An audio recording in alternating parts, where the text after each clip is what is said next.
और सख्त कानूनी प्रक्रिया सुनिश्चित कर दान में जो भूमि हड़प कर बैठे हैं, वो सारी भूमि फिर से एक बार झारखंड की आदिवासी बेटियों के नाम पर करने का काम भारतीय जनता पार्टी करेंगे। अपडेट आपके सामने, जहां पर आप देखिए केंद्रीय गृह मंत्री अमित शाह ने अपना संकल्प पत्र जारी कर दिया है।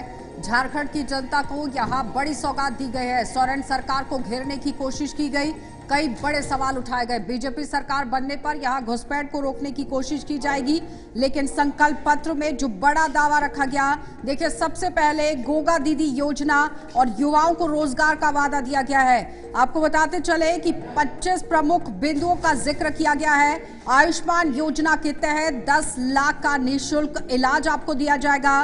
गोगो दीदी योजना के तहत महिलाओं को 2100 रुपए की सहायता राशि, और झारखंड के अंदर पेपर लीक को रोकने के लिए पूरी तरह से काम किया जाएगा।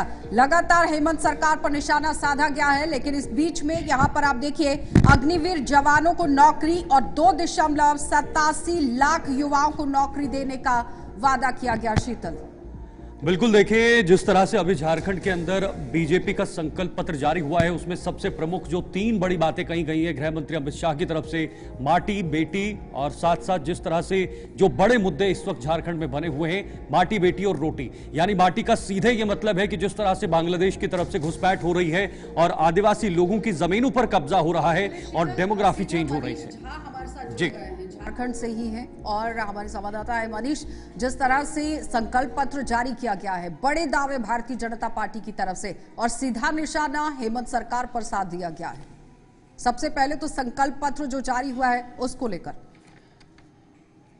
जी, एक एक करके जो मची हुई राजनीति है, जो पुराना अंदाज रहा है केंद्रीय गृह मंत्री अमित शाह का, उसी अंदाज में एक एक कर उन्होंने पढ़ना शुरू किया और वो सभी कमियां राज्य सरकार की उन्होंने गिनानी प्रारंभ की जो उनके नजर में थी और जनता उसे जानना चाहती थी।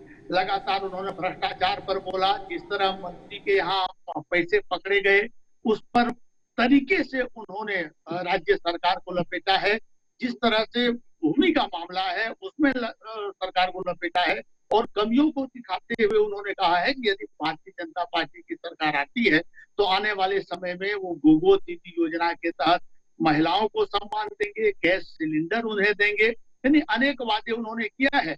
और जो पेपर लीक मामला है उस पर भी उन्होंने जबरदस्त प्रहार किया कि झारखंड में युवाओं के साथ धोखा हो रहा है, पेपर लीक की जाती है। यदि उनकी सरकार आती है तो जो ऐसे करने वाले हैं उसे लटका कर सीधा कर दिया जाएगा। यानी उनका जो आज का ये जो भाषण था, जबरदस्त भाषण था और सीधे तौर पर राज्य सरकार पर हमला किए। हेमंत सोरेन, उनकी पत्नी कल्पना सोरेन, इन दोनों पर भी उन्होंने ताबड़तोड़ हमला करते हुए कहा कि जिस तरह रोहिंग्या मुसलमान यहाँ आ रहे हैं उसकी संख्या बढ़ रही है, आदिवासियों के हक को छीना जा रहा है। यदि सरकार आएगी तो मनीष, जिस तरह से रोजगार, महिला, युवाओं पर फोकस कर ये पूरा संकल्प पत्र पेश किया गया है और झारखंड के अंदर आदिवासियों के कई बड़े मुद्दे भी रहे हैं, जिसमें जल जीवन जंगल की हमेशा से बात होती है और उस बीच में घुसपैठियों की बात होती है कि जो लोग बाहर से आकर झारखंड के अंदर रह रहे हैं उन्हें बाहर करना है। कई तरह के सवाल अमित शाह की तरफ से दागे गए। उन्होंने कहा कि महिलाओं के लिए एक योजना लाई गई थी जिसमें 2500 रुपए देने की बात हुई थी, नहीं दिए गए। उसके बाद यहाँ पर आधार कार्ड पर आपको लोन दिया जाएगा 50,000 रुपए, नहीं दिया गया। और अब संकल्प पत्र में उन्होंने 2500 तो नहीं कहा, लेकिन 2100 की राशि जो है वो गोगो दीदी योजना के तहत दी जाएगी। फिर वो कह रहे हैं कि यहाँ पर लाखों की तादाद में रोजगार स्वीकृत करने की कोशिश की जाएगी। दोनों तरफ से इसे देख सकते हैं। जनता तय करेगी तो उनके जो वादे हैं उन पर कितना विश्वास करती है जनता, क्योंकि लगातार जो पिछले बार अमित शाह ने ही कहा था कि जो 25 लाख रुपए की बात थी कि काले धन लाए जाएंगे, वो एक चुनावी मुद्दा था।